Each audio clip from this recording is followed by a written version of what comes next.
بسم اللہ الرحمن الرحیم۔ آج الحمدللہ اللہ تعالیٰ کی مہربانی، اللہ تعالیٰ کے فضل کرم اور رحمت سے ہمارے 5 پارے پورے ہو چکے ہیں۔ تفصیل بہت زیادہ ہے، خلاصہ تھوڑا سا بیان کر کے 2-4 منٹ میں دعا کرتے ہیں۔ سورہ نساء شروع کی ہے۔ سورہ نساء، نساء کا مطلب ہے عورت، خاتون، لیڈیز۔ یہ قرآن کریم کا اعزاز ہے کہ اللہ پاک نے اور قرآن کریم نے اور ہمارے اسلام نے عورتوں کو، خواتین کو بڑا مقام دیا ہے۔ پورے قرآن مجید کے اندر کوئی بھی سورت مردوں کے نام پر نہیں ہے، سورۃ الرجال ہو، بلکہ عورتوں کے نام پر ہے، کیونکہ جہالت کے دور کے اندر عورتوں کو ایکسپائر مال سمجھا جاتا تھا، بیکار، کسی کام کی نہیں۔ لیکن جب اسلام آیا تو اسلام نے، پیغمبر اسلام صلی اللہ علیہ وسلم نے، قرآن کریم نے عورتوں کو بڑا مقام عطا کیا۔ فرمایا اگر یہ ماں ہے تو اس کے پاؤں کے نیچے جنت ہے، اور اگر یہ بیوی ہے تو جنت میں تمہارے ساتھ جائے گی، یہ جنت کی حور ہے، اور اگر یہ بیٹی ہے تو یہ والدین کے لیے جنت کا ٹکٹ ہے، جہنم کا تالا ہے، اور اگر یہ بہن ہے تو یہ بہن بھائیوں کے لیے جنت کا ٹکٹ، جنت کی چابی اور جہنم کا تالا ہے۔ تو سورہ نساء کے دوسرے رکوع کے اندر اللہ پاک نے وراثت کے مسئلے کو بیان فرمایا۔ اگر ایک بندہ مر جائے، اس کے ترکے کو تقسیم کیسے کریں گے؟ تو اللہ پاک نے فرمایا اگر اس کی بچے بھی ہوں تو بچوں کو بھی وراثت دی جائے گی۔ اس کا مکان ہو، اس کی دکان ہو، اس کے جیب کے اندر 10 روپے بھی ہوں، اس 10 روپے کے اندر بھی اس کی مرحوم کی بچوں کا حق ہے۔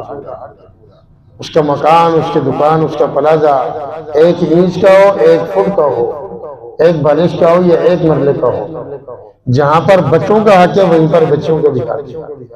فرق یہ ہے کہ اگر مثال کے طور پر 2 مرلے کا مکان ہے اور اس کا 1 بیٹا ہے اور 2 بیٹیاں ہیں، تو پھر 1 مرلہ 2 بچوں کو مل جائے گا اور 1 مرلہ 1 بیٹے کو مل جائے گا، یعنی بچیوں کو، 2 بچیوں کو وہ 1 بچے کے برابر ملتا ہے، کیونکہ بچی نے آگے جانا ہوتا ہے، اس کو آدھا حصہ وہاں سے مل جائے گا جہاں اس کی شادی ہوگی، اور بچے نے کسی اور کی بچی کو لانے اپنے گھر کے اندر، اس نے آدھا اس بچی کو بھی دینا ہے۔ لیکن اللہ پاک نے بچی کو وراثت سے محروم نہیں کیا۔ جو لوگ اپنی بچی کو، اپنی بہن کو، اپنی بیٹی کو اپنی جائیداد سے، اپنے ترکہ سے، اپنے مال و دولت سے محروم رکھتے ہیں، تو قرآن کریم کہتا ہے ایسے لوگ انما یاکلون فی بطونہم نارا، وہ اپنے پیٹ کے اندر جہنم کی آگ کو بھر رہے ہیں۔ اگر دیکھا جائے نسبتاً تو یاد رکھیے گا بچی کا مقام بچے سے زیادہ ہے، اور دوسری اعتبار سے دیکھا جائے کہ جس کی بچیاں زیادہ ہوں اور بچے بالکل نہ ہوں، یا بچیاں زیادہ ہوں اور بچے تھوڑے ہوں، تو 2 اعتبار سے اس کی نسبت رسول کریم صلی اللہ علیہ وسلم کے ساتھ ہے۔ رسول پاک صلی اللہ علیہ وسلم کی 4 بیٹیاں تھیں۔ کتنی جی؟ 4، زینب، رقیہ، ام کلثوم، فاطمہ۔ اور رسول پاک صلی اللہ علیہ وسلم کے 3 بیٹے تھے، طیب، طاہر، قاسم، ابراہیم۔ ایک بیٹے کے 2 نام تھے پیار سے، تو 3 بیٹے 4 بیٹیاں، تو جس کی بیٹیاں زیادہ ہوگی وہ اس اعتبار سے نبی علیہ السلام کے ساتھ اس کی بہت بڑی نسبت ہے۔ اور دوسری بات ہے کہ جس حدیث پاک میں آتا ہے جس خاتون کی شادی کے بعد اولاد میں سے اس کی پہلی بچی ہو، سب سے بڑی اس کی بیٹی ہو، تو حضور علیہ السلام کا ارشاد ہے کہ یہ پیٹ، اس خاتون کا پیٹ وہ برکت والا ہے، یہ سٹمپ لگ چکی ہے، یہ مور لگ چکی ہے۔ حدیث پاک میں ہے کہ جس کے گھر میں بچی ہوئی، 1 بچی ہوئی، فرمایا کہ اللہ کے نبی محمد عربی صلی اللہ علیہ وسلم اس گھر میں 1 مرتبہ تشریف لاتے، اور جس کی 2 بچیاں ہو گئی تو نبی علیہ السلام 2 مرتبہ آئیں گے، اور جس کی 3 بچیاں ہو گئی تو نبی علیہ السلام 3 مرتبہ آئیں گے۔ غرض ہے کہ جس کی جتنی زیادہ بچیاں ہوتی جائیں گی حضور صلی اللہ علیہ وسلم اس کے گھر میں اتنی زیادہ مرتبہ آئی۔ بیٹے کو نعمت کہا گیا ہے اور بیٹی کو رحمت کہا گیا ہے۔ کیوں؟ نعمت اور رحمت میں بہت بڑا فرق ہے۔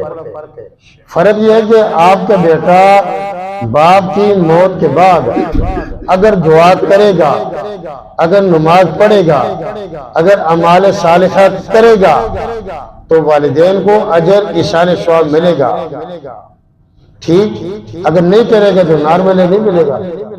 لیکن حدیث پاک کا مفہوم ہے جو ہی یہ بچی پیدا ہو گئی، پیدا ہونے سے لے کر اس بچی کے مرد دم فکر، موت کے دم فکر، اس بچی کے والدین کے نامہ اعمال میں روزانہ ایک ایک نیکی لکھی جائے گی، ایک ایک گناہ معاف ہوگا، ایک ایک درجہ بلند ہوگا۔ تو بیٹی اس اعتبار سے رحمت ہے۔ حضور نبی پاک صلی اللہ علیہ وسلم بیان فرما رہے ہیں تو آپ صلی اللہ علیہ وسلم نے بچیوں کی فضیلت بتائی۔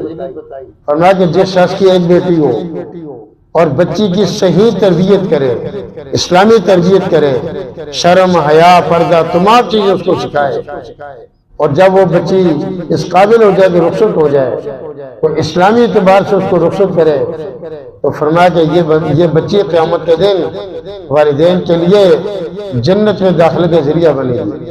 صحابہ نے کہا سبحان اللہ، آپ بھی کہہ دیں سبحان اللہ۔ ایک بندہ کھڑا ہو گیا، فرمایا اللہ کے نبی صلی اللہ علیہ وسلم آپ نے ایک بچی کی فضیلت بتائی ہے، اگر کسی کی دو بیٹی ہوں تو پھر اس کی اپنی دو بیٹیاں تھی۔ نبی علیہ السلام نے فرمایا جس کی دو بیٹیاں ہوں اس کی بھی یہی فضیلت ہے۔ ایک اور بندہ کھڑا ہوا، فرمایا جی آپ نے ایک بیٹی دو بیٹی کی فضیلت بتائی، اگر کسی کی تین یا اس سے زیادہ بیٹی ہوں تو پھر حضور علیہ السلام نے فرمایا جس کی تین یا اس سے زیادہ بیٹیاں ہوں اس کی بھی یہی فضیلت ہے۔ ہم لوگ جہالت کے دور میں گزر رہے ہیں کہ ہمارا مکان ہو، ہماری دکان ہو، ہمارا ترکہ ہو، ہماری وراثت ہو، ہماری جائیداد ہو، ہمارا پلاٹ ہو، ہماری موت کے بعد نہیں بلکہ زندگی کے اندر ہی ہم بچیوں کو محروم کر دیتے ہیں اور کہتے ہیں کہ سارا مکان بیٹوں کے نام پر ہے۔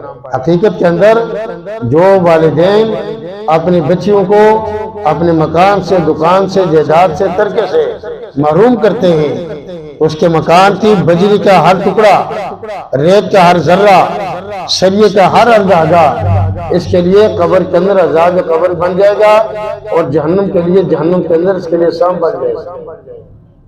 ایک ایک روپے کے اندر جہاں بچوں کا حق ہے وہاں پر بچوں کو بھی حق ہے۔ کہتے ہیں ہم نے اس کو جہیز دے دیا ہے۔ جہیز تو ہندوانہ رسم ہے، ہندوانہ تہوار ہے، ہندوانہ رواج ہے۔ بچی کا آپ کے مکان کے اندر حق ہے، آپ اس کو بیچیں، آپ اس کے تقسیم کریں، جیسے تیسے بھی کریں، بچیوں کو، بہنوں کو آپ اپنی جائیداد سے محروم نہیں کر سکتے۔ لکھا ہے کہ ایک جگہ ایک بندہ مر گیا، اس کے جنازہ جب اٹھایا گیا گھر سے، لوگ جنازہ پڑھانے کے لیے لے کر گئے تو بالکل جنازے کے آخر میں ایک عورت آ رہی ہے، ایک خاتون چل رہی ہے نقاب پہن کر۔ تو لوگوں نے کہا کہ باجی آپ گھر جائیں، عورتیں، خواتین، لیڈیز وہ جنازے کے ساتھ نہیں جاتی۔ وہ رو رہی تھی، اس نے نہیں بھائی آپ جائیں، بس میں نے بھی ساتھ جانے۔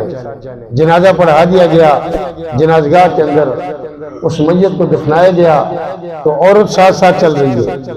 جب لوگ دفنا کر آخر میں واپس آئے، یہ عورت آگے بڑھی اور میت کا جو قبر کا سرہانہ تھا سر کی جانب، اس نے سر کی جانب قبر کے ڈھیری کے اوپر اپنا ہاتھ رکھا اور کہا کہ اے اللہ تو جانتا ہے کہ یہ میرا سب سے بڑا بھائی تھا، جس طرح اس نے ساری زندگی مجھے ماں باپ کی جائیداد سے، ترکے سے محروم کیا، اے اللہ تو اس کو قبر کے اندر اپنی رحمت سے محروم کر۔ یہ کہہ کر واپس آ گیا۔ تو بھائی بچیوں کو، بہنوں کو محروم کر کے ہم اپنی قبر کو شام بچھوں کا صندوق نہ بنائیں، ہم اپنی قبر کو جہنم کا گڑھا نہ بنائیں، ہم اپنی قبر کو بھاری نہ بنائیں، زندگی میں تقسیم کر کے جائیں۔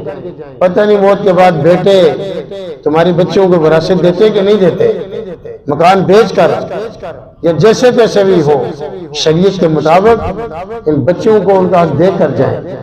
بھائی ہے تو بہن کو اس کا پورا حق دے، نہیں دے گا تو یقین جانیے موت کے بعد بڑا ہی سخت معاملہ ہوگا، بڑا سخت معاملہ۔ حدیث پاک میں آتا ہے جو بندہ کسی کا ایک پیسہ بھی لے لے گا، ایک پیسہ، تو قیامت کے دن اس کو ایک پیسے کے بدلے میں 700 مقبول نمازیں دینی پڑیں گی۔ کتنی؟